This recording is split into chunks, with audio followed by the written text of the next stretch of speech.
અમદાવાદમાં દર્દીઓનો ઇલાજ કરતા ડોક્ટરોનું જ વરવું સ્વરૂપ સામે આવ્યું છે। વીએસ હોસ્પિટલમાંથી દર્દીઓમાં ક્લિનિકલ ટ્રાયલ કરીને મનપાને કરોડોનો ચૂનો ચોપડવાનું કૌભાંડ સામે આવ્યું છે। હાલ આ મામલે 8 કોન્ટ્રાક્ટર પરના તબીબોને સસ્પેન્ડ કરાયા છે, પરંતુ કૌભાંડમાં સુપ્રિન્ટેન્ડન્ટ, એચઓડી અને ડીનની પણ મિલીભગતની આશંકા છે।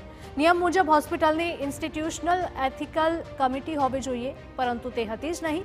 કૌભાંડ આચરવા હોસ્પિટલમાં સ્વતંત્ર કમિટીની મંજૂરી લઈને ક્લિનિકલ ટ્રાયલને અંજામ અપાયો અને આ બોગસ કમિટીઓ 2021થી ધમધમતી હતી।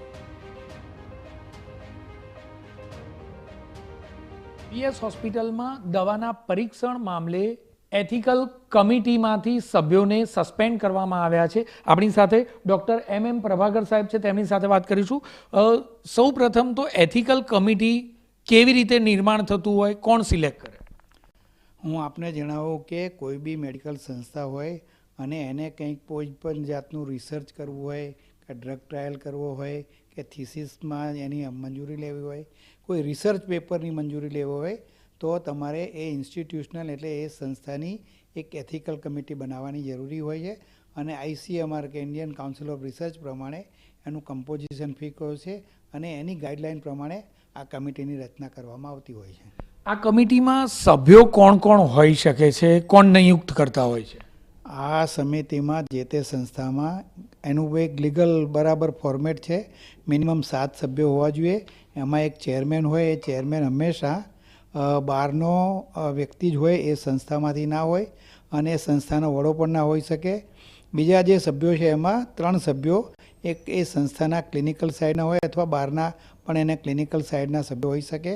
બીજા 4 સભ્યો એવા મેમ્બર છે, એમાં એક લીગલ બેકગ્રાઉન્ડ ધરાવે એટલે વકીલ હોય, એક સોશિયલ વર્કર હોય અને એક મહિલા સંસ્થા વ્યક્તિ પણ આમાં એક કમ્પલસરી છે અને બીજા એક એનજીઓવાળાના મેમ્બર તરીકે, એટલે 4 મેમ્બર એ બહારના કમ્પલસરી હોવા જોઈએ અને આ કમ્પોઝિશન આખી કમિટી પૂરી થાય ત્યારે જ પણ કોઈ પણ જાતની એ તમે ટ્રાયલ અથવા તો રિસર્ચ કે મંજૂરી માટે આ જ કમ્પલસરી છે।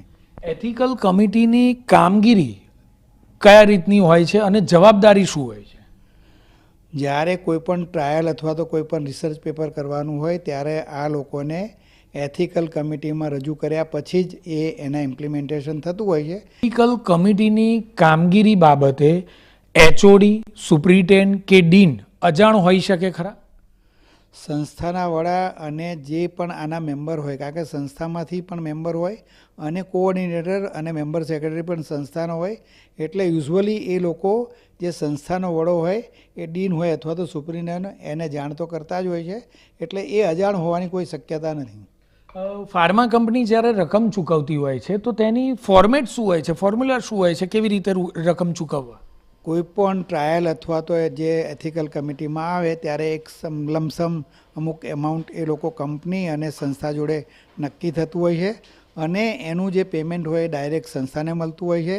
એમાં 35% જેટલી રકમ સંસ્થા પોતે રાખે અને બાકીની જે 65% રકમ છે એના જે રિસર્ચ અથવા તો જે કન્ડક્ટ ટ્રાયલ કરતા હોય એમાં બહુ હોય, એક જે મુખ્ય ટ્રાયલ કરવાવાળો હોય ને આસિસ્ટન્ટ હોય, એ લોકો અંદર સમજૂતીથી આ પૈસા વહેંચી લેતા હોય, પણ એ સંસ્થા ચૂકવતી હોય છે।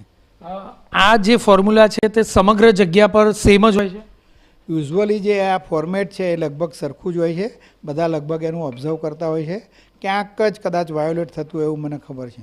ટૂંકમાં કહીએ તો હાલના તબક્કે જે પ્રકારે સમગ્ર કૌભાંડ આવ્યું છે તે કૌભાંડની તપાસ હજુ પણ ચાલુ છે।